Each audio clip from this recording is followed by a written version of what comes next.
وإذ استسقى موسى لقومه فقلنا اضرب بعصاك الحجر فانفجرت منه 12 عينا قد علم كل أناس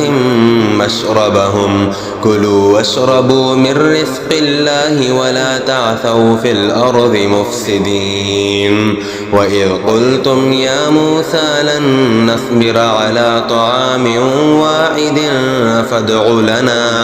فادع لنا ربك يخرج لنا مما تنبت الأرض من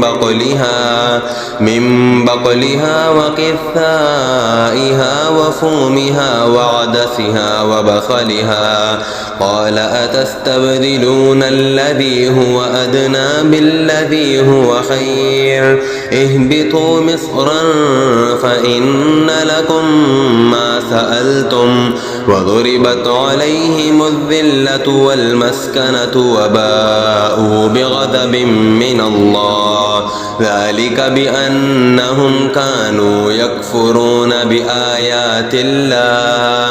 بآيات الله ويقتلون النبيين بغير الحق ذلك بما عصوا وكانوا يعتدون.